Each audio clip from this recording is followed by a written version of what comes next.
Hey guys, what's up? It's Scott again from Tailored Turnings. Thank you for tuning in. This will be a pretty short video. Just wanted to say thanks for stopping by. Nothing for turning this week. Well, I did do some turning, but nothing I can broadcast. Another gift. So, did want to show you guys a quick video talking about a new piece of equipment that I picked up for the shop. So, I'll turn you around here. Still haven't figured out how to turn this video around while I'm recording. But anyway, picked up this new 12-inch 2-speed bandsaw. I shouldn't say this is new, it's new to me. So I'll step away, kind of give you an overall.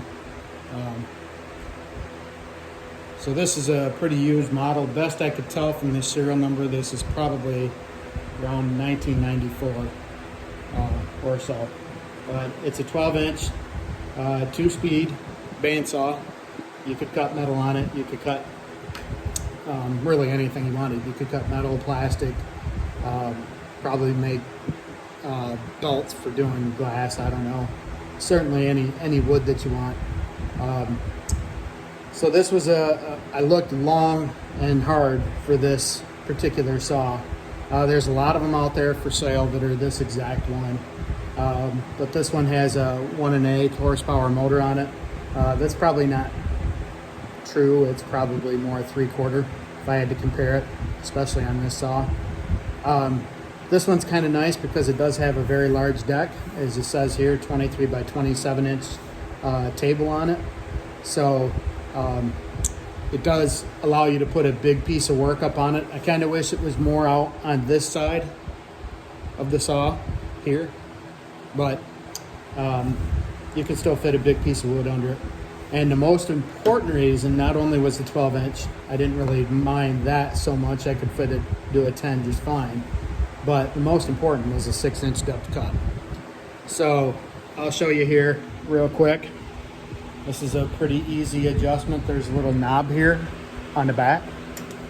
So you just open that up and then you can slide your guide up. Get you a full 6-inch of depth. Or bring it right down for whatever you're cutting, whatever size. A little hard to do in one hand, sorry guys. So the reason I wanted the 6-inch depth is my nephew actually owns a tree service. Shout out to him in Michigan. K&H is the name of the company, out of Southwest Michigan. It's actually in Van Buren County. So if you guys know anybody up there that needs trees done, the guy is utmost professional. You bring him out, have your trees done, you won't even know he was there. But he has a ton of wood. As right now there is not really a large demand for wood. All the new houses that are going in, most of them are getting paint grade cabinetry, and so getting, you know, the harder woods, oak and walnut, anything like cherry, there's just really not a demand. There's a pretty good sized sawmill up the road from him, and the guy really doesn't sell much, lumber for finished cabinetry. You get a little for furniture here and there, but unfortunately, most of that wood just goes to waste. He's got stacks that are probably 12, 15 foot tall of trunks that are every bit of 2 foot across. Obviously, me doing woodwork here, I can use some of that, but nowhere even close to a fraction of it. One log would last me probably a lifetime, and then I'm stuck with 1 or 2 varieties of wood. So, but I did ask him. I said, could you cut me some 6-inch logs out of that? As if you're making firewood, just make them 6 inches instead of, 1.5 foot, 18 inches, so that I could fit them in here. I really don't even need a full 6-inch for a lot of the stuff that I do. 5-inch would be fine, but I said, well, if you get 6, I can run it through here and make it whatever size I want. I can get a couple 3s out of it, a 2 and a 4, whatever I need. But I figured if I get a 2-foot log and I got a 12-inch head, so that'd be 12-inch on centers, I could fit most of that through here, unless it's a little weird. Then I can run it on this side and cut off the side and make it fit. And then I like to make, so with my pens, bottle stoppers, things like that, I usually like to make them so that the grain is longwise on the pen. So that works out real good. As you're shoving a log through here, you'd be cutting it, and the grain would be running longwise this way. So I can run it straight through and cut my rough dimensions. I didn't need anything finish-wise. But this saw, its capacity and its dimensions and everything worked out real good. And this thing cuts everything that I've thrown at it. It's cut it like butter. The Purple Heart that I talked about before in another video that was so hard to cut, it went right through it. This is a 6-tooth blade that I've got on here, 6-tooth per inch blade. You could probably get all the way up to a 3, though you'd be asking a lot out of the saw. 6 works out pretty good. I could probably go to a 4 if I really wanted to zip through it, but this 6, I mean, it goes through it so fast. This is a new blade, new vintage actually. So to give you some details, as I step back here, the saw came with these angled feet on it originally from Craftsman, but the guy that owned it before me, I don't know what Blue Goose Company is, but anyway, he had a shelf down there on the bottom, and he made these panels to go all the way around and kind of enclose it. It's, I don't know, it's nice, but it's cursed too. I'll show you why. So, inside of this cabinet, you can see here, get a little light down there. So, inside of this cabinet, you can see there's a nice shelf. But the design of the saw, I do have a port back there with a vacuum, and it does a pretty good job, but it still gets a fair amount of sawdust in there. But the neat thing about this saw is it came with, I guess about 10 blades, all different types and sizes.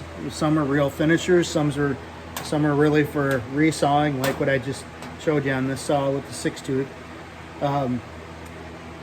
But those blades are, 20 bucks a piece, 14 to 20 bucks a piece, depending on where you get them. So, I'm going to figure conservatively. And all these are new. They're all sealed up except for that one there. That was the finisher I took off of it. These are all brand new blades, never even been out of the packages. So, that's probably a good $140, $150 worth of blades I'd have to figure, especially with shipping. So that was a deal. So down at the bottom here too, you'll see you got kind of these caster deals. They're kind of wonky. You push up on them and you pull them over, and then they lock into place. They were all frozen up, and they were missing about 90% of the bolts that hold that little bracket in. So I went and bought some new hardware, 10 bucks worth of hardware, and put them on there and freed up all the wheels. It works okay. I don't really intend on moving this saw around much. Just pull it out from the wall, use it, put it back. So yeah, the saw price was, the guy wanted 200 bucks for it, and I told him, I offered him 150 initially over Marketplace, and he countered back, and he said 175. And so I said, okay, fine, I'll come look at it. It's only about 6 miles from the house. So went down there, looked at it, turned it on. So it had a pretty bad vibration to it, but the belt, the belt that's underneath it for the drive motor, I knew that would be old, just given the age of the saw. People don't use these very often, so that belt was old. And sometimes those belts, if you leave them there, that's probably the original, would be my guess, left not running for an extended period of time. If it's not used, the belt will develop a memory. So then once you turn the thing back on, it's the belt, it's not really nice and fluid and circular anymore. It's kind of oval shaped. So as it runs across those pulleys, every time it hits a short spot and a long spot, short spot and a long spot from being oval, to develop a vibration. I mean, it's not perfect. I mean, it's not, it's not like steel. It's still a belt. It still flexes, but it will give you just a little bit of vibration in it. So, the other thing that I knew about this belt was that this saw rather, is that the drive wheels would probably be pretty old. The tires that are on, and they were. These tires, once again, they're rubber, so anything petroleum based, especially in Florida heat, it'll dry rot pretty fast. I don't know where this saw was originally from, but I did go online and bought some new neoprene tires for it. These are not the right size. They came in, and this wheel is actually a little wider than the neoprene was. It should go from this edge here to this edge, but the neoprene doesn't move around, so for me, I don't really care. It fits on there. It's nice and tight. They don't spin on the wheel. Far better than a rubber tire. Rubber tire, when you change these, you have to put a sealant in behind it, and they're really stiff and really tight to the wheel, so it is a pain to put it on there.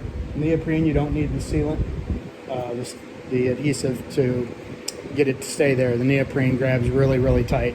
These neoprene tires were $25 for a pair. There's one up above and one below. I'll show you here in a minute. So, the teeth of the saw, while it looks like it would chew up the neoprene, this wheel actually has a little crown in it. So because of centrifugal force and you've got tension on it, the blade wants to ride up on the middle of that crown. And so the part where the teeth are actually at is, it's small. It'd be hard to show you on the camera, but or on the video, but the part where the teeth is at is actually just a hair lower than the part where the flat part of the belt is. So, as you spin it around here, it stays true. It stays on the neoprene tire just fine. As long as that's the case, I don't see to reorder and get a different one that goes all the way to the edge.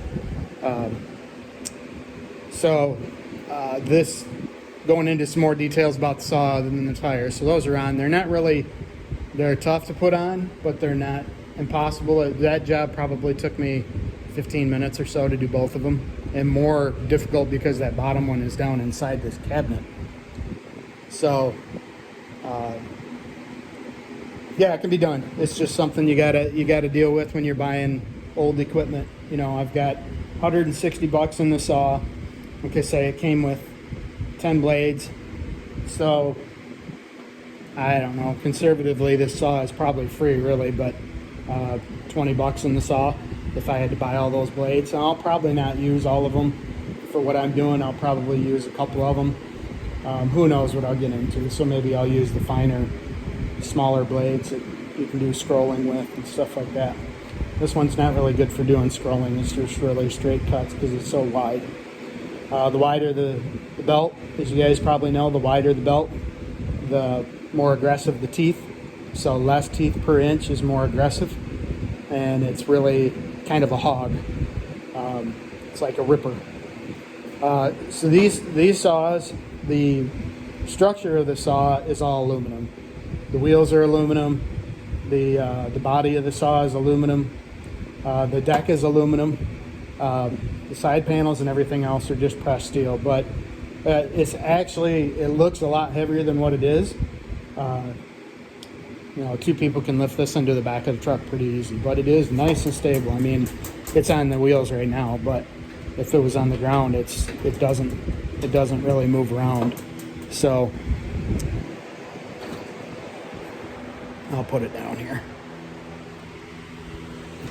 Yeah, so it's in place. It's not going anywhere, and I've got this sitting half on carpet in the shop. So you can see there.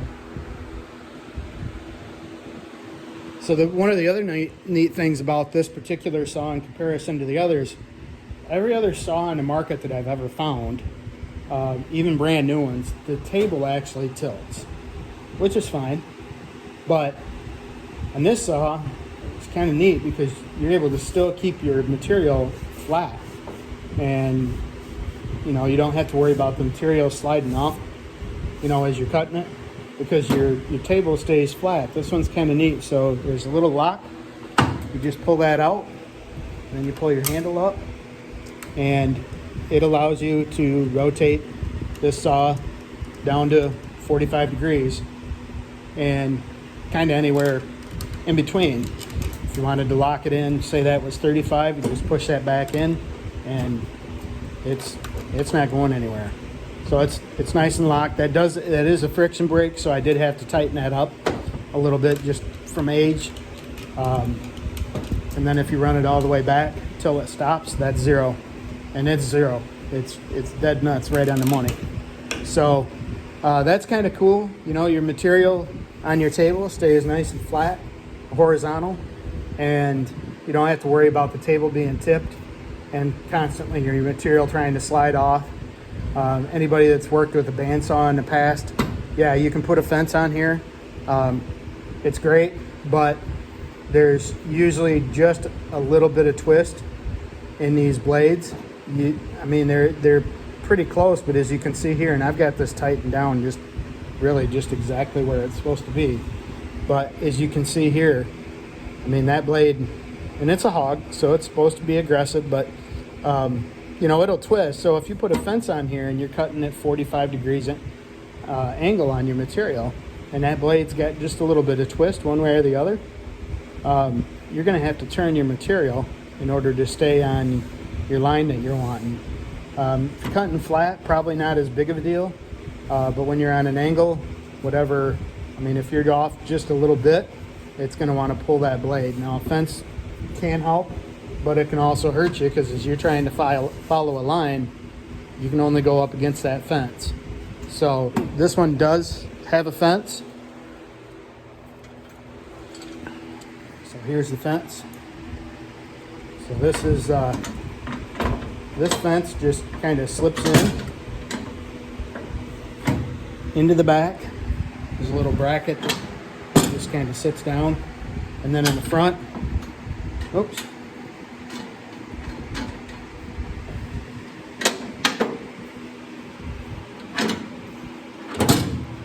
So anyway, again, I'm not a big fan of fences, so this is really never on here, but as you draw this up, it's supposed to pull it flat up against this machined face and give you 90 degrees, and it's pretty good. You know, you kind of got to mess with it a little bit if you're setting up something that you wanted to do like production work on. So you can do a few things with the fence, but you've got to true it before you lock it down, make sure it's right. This fence also has holes on each side that have a little elongation here, so if you take a piece of stock with the screw in it, you can slide it in there and then tighten it down from the opposite side. That's nice because some people like to cut up against wood.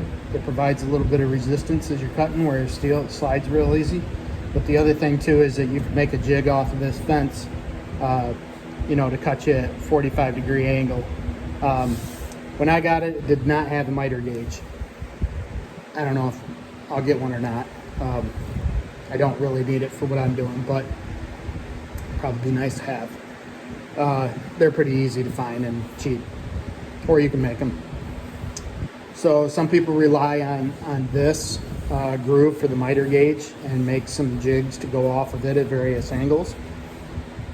For me, doing pens, most of my stuff is going to be cross-cut, but there are a couple of different designs. One that's called the Celtic knot.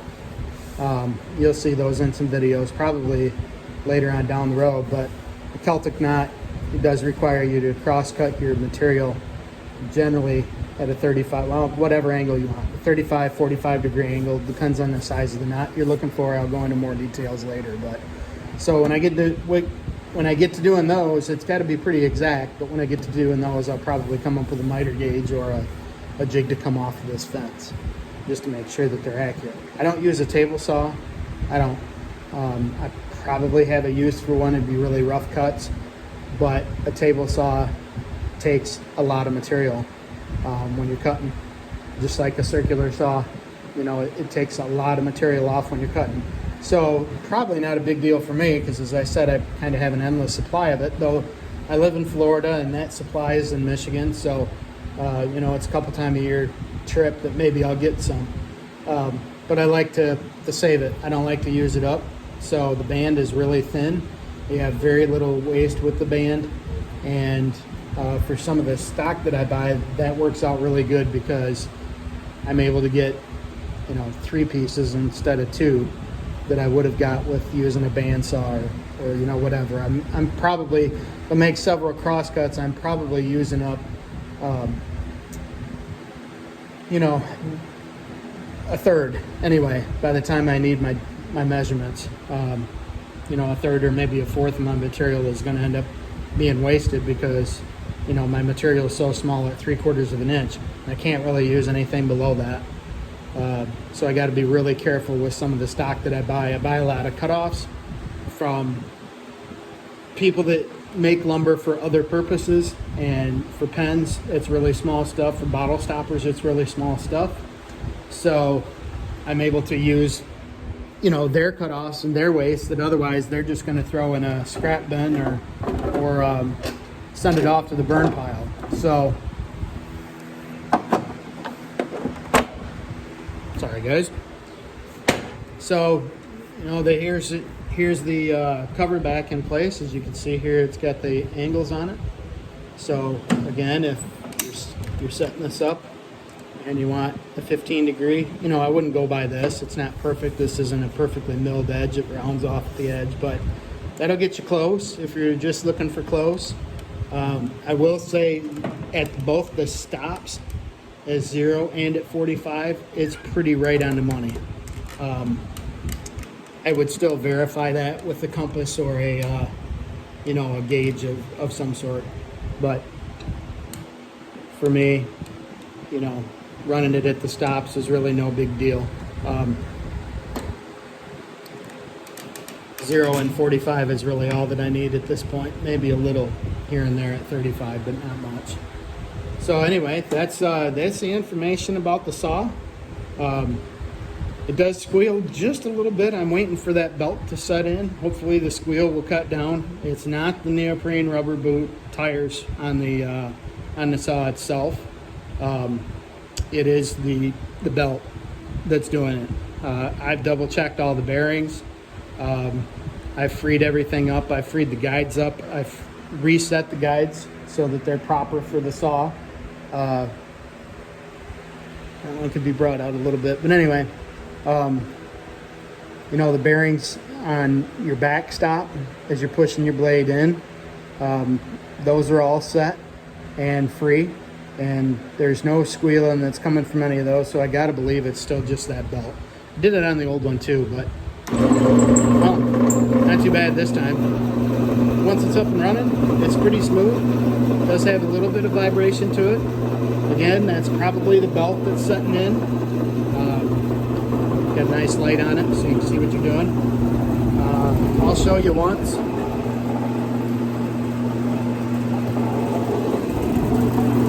See if I can get you set up here.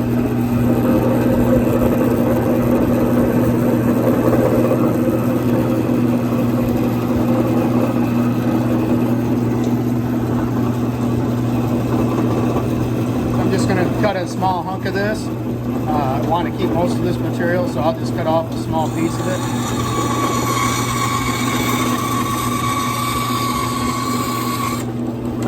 You can see, I mean, it went through it like it's butter. This is a pretty rough saw, but you know, there's not even with that rough saw, there's not even much. There's a little more on this piece, as you can see, where I cross cut it. But so, yeah, there it is, guys. I mean, you know, if you want to get yourself involved in something like this, you don't have to spend a ton of money. You know, as I panned around here in the shop, we've got toys that cost a lot of money. We certainly have toolboxes that cost a lot of money. Air compressors. I mean, it'll add up on you quick, but a lot of my equipment is new. My air compressor was new. That was a gift. My toolbox was new, though I did buy that on Thanksgiving, Black Friday special. So I don't know, a couple $100, $300 maybe. It's a ball bearing Husky, good move. I like the Husky stuff. There's my son's box. That's a Husky as well. This one was quite a bit more money. This is all industrial. It's really thick. That other box is pretty thin, but you know, soft close drawers on all of them. Nice workbench. And anyway, those are the two really couple pieces of new equipment. Some of my stuff I buy reconditioned. You've seen before this Excelsior lathe. This was used, but little lathes like this, even though they're used, they don't get a lot of work because people use them as hobbies. Same here. This bandsaw, it's used, probably, I wouldn't say heavily used. I mean, it's not really beat up. It's just, you can tell it's got a little age from sitting more or less than anything. But I've got 25 bucks in the tires. I've got $8 in the belt. I got 160 bucks in the saw itself, but it came with the blades. So the saw is essentially free other than the tires and the belt, really, if I considered the cost of those blades.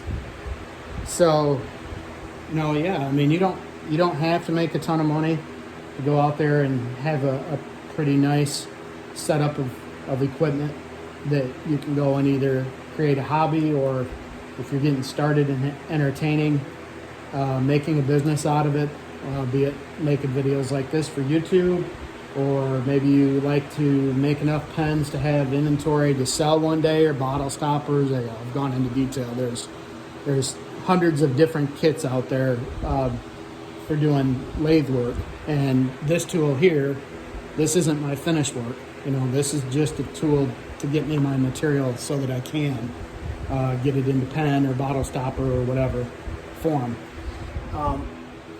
You know, we talked about before that there's tools for or kits for doing handles for kitchen utensils.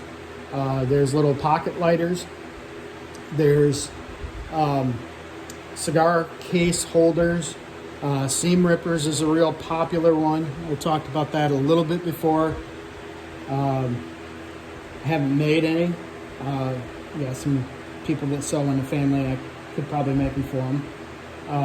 There's just an endless amount of turning kits that are out there. Depending on what type of kit you're getting yourself involved with, again, the kits themselves can get pricey. Pens are not the cheapest one out there. So far, in my experience, bottle stoppers are probably the cheapest, and I'll end up having a video about those as far as the extra equipment and that you need in order to do a bottle stopper versus a pen. There's really not much, just a mandrel. And then picking out your material, you can use wood, acrylic, whatever. We'll talk more about that some other time. But anyway, guys, just wanted to give you a quick shop update on a new piece of equipment. As I said, I'll pan around here and just kind of show you again the shop. Obviously, I'm not working with a ton of room. So there's the front of the shop. This is a 20 by 20 two-car garage, but I only use about 2/3 of it maybe for the shop. It's got a little recess at the end. Originally that was for the water heater, but my bench fits in there just perfect. Use that space to the ceiling, guys. That's a lot of cubic footage up there above your head, especially in a garage. These tend to be just a little taller than 8. Quite a bit taller than 8 in this case, but use that storage. You know, I'll pan you around. You can see I've got, you know, things are fairly organized, put in a good spot where they're still easy to get to. But, you know, I've got a lot of equipment and toolboxes in this shop. You know, there's a bike. There was a 3-wheeler in here, but there's a bike. So, you know, shelving for oil and gas, and keep that stuff away from your saws and your lathes. You know, my son's toolbox, which he's the one that's into the bikes. So, you know, there's a lot of equipment. Like I say, this is a 2-car garage, but we only use about 2/3 of it for the shop. When I moved into this house, there was, well, this is a brand new house, but We had these 2 area rugs that didn't go in the house anymore. We actually replaced one of them a different color and the other one was a different size. So anyway, I thought, well, I don't like to throw stuff away, and I like to do stuff cheap when it comes to hobbies or whatever. And so, yeah, these were probably a couple $100 rugs, $300 rugs when I got them. But I don't like standing on concrete. I like the fact that it keeps it quiet for the YouTube videos. It keeps it quiet for the saws because my wife does work inside the house from home. So why would I throw them out? I mean, I guess I could have sold them, but if they get dirty, I mean, I vacuum them all the time. I do keep a separate vacuum out here, a carpet vacuum for doing the rugs. I have a shop vac that's underneath the hillbilly workbench over there. And I have a shop vac up on the shelf here, so I've got plenty of vacuums to keep things clean and keep the wood chips up. It does keep the wood chips from going throughout underneath shelves and underneath workbenches and all that too. So it does keep it contained a little bit, and I just vacuum them up. I suppose if they ever get dirty enough, I'll just throw them out, replace them, or I don't know, do outdoor carpet or something. You got to have your chair in a shop. That's a requirement. So you got to be able to sit down and have a cup of coffee every now and then. But you can see the other third of the shop. That's more our household type stuff, beach chairs, and I've got 3 bikes. But again, use that ceiling. I bought these lifts, these pulley lifts for bikes. We ride 2 of them so often that one never goes up, but works good for the beach chairs. Again, I don't know, $35 a piece, maybe $40. Use that space. Retractable extension cord and lights are invaluable.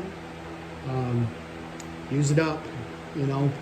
That the mount was already there for the garage door, so all it takes is that, well, actually that particular one, the cross piece that those retractors are rounded to was already there too. So I made it real easy. Just used some pretty heavy duty key rings, split rings, and wound them on there. So they come off real easy, they go on real easy. Well, I think the one's bolted, but anyway, as you can see, I'm using up the space. There's still spots here above the garage door that I could put a rack in and make those racks pretty inexpensive. So I may end up doing that. And there's more organizing to do. The addition of the bandsaw has put a crimp in it for right now. I've got some more. It's ever evolving. You can sit in your garage and build shelving and organizing as much as you do your hobby. So trying to decide which one takes more time. So anyway, there's another quick walk around with the addition of the saw into the shop, and it didn't burn up any space that I was using for anything else. So able to work in this shop rather comfortably with the equipment that I have, and still have room for household stuff and hobby stuff. I'll probably move my fishing gear eventually, so it's not stuck with all that dust right next to it, but for now that's where it's at. So anyways, guys, again, thanks for tuning in. If you stayed this long, I appreciate it. Hopefully this gave you a little insight as to what's out there and what's available. It only takes a little bit of searching and a little bit of know-how and working with things to try and get a piece of equipment that's going to work out really good for you and really not cost you much money. Between those 2 pieces of equipment, never mind the extra churning tools and all of that, I've got less than $500 in those 2 pieces of equipment, and I couldn't ask for anything more at this point. So it's done everything that I've asked of it, and I didn't spend that all at once either. I didn't roll in with an open checkbook. I saved up, and when I was ready to make my purchase, I did so. Sorry guys, I held that up right up to the side of my face. It was a great view. But what's the guy to do? It's not a professional production house by any means. Well, I hope you guys like it. You probably saw, I told you before, this is all you're getting. Beat up old t-shirts. Again, I don't like throwing stuff away, so I've had this one for probably 12 years, and until it gets holes in it, I'll probably keep wearing it, maybe even past then. Again, guys, thanks. It's been fun. It's a blast doing this. I'm having fun doing the videos, having fun picking up the equipment and showing you guys around. Have more projects coming. I know there's only one project video out there. So I like doing it this way, the vlog style. I don't have to spend as much time editing. Probably should, but anyway, really enjoy it. Hopefully you guys are too. Would love it if you guys subscribe to the channel. That would be great and wonderful. Drop comments down below if you've got an area that you're working on. Never hurts for the community to share what their shop looks like, or whatever piece of equipment they've found and rehabbed. I'd love to see photos. Hit the Instagram page up. You can message me through there. I think you can message me through YouTube as well. Drop comments down below if you've got suggestions on stuff that you've seen in here, you've worked with any of this equipment, some helpful hints that you may have. It helps the community out in general, the woodworking and turning community, or woodworking in general. But I like what I'm doing here, and I could spend every day out here in the shop as it stands now and not get tired of it, run out of wood and before I get tired of working on it. So anyway, thanks for coming by, guys. Appreciate it. Hit the like, hit the share, hit the subscribe.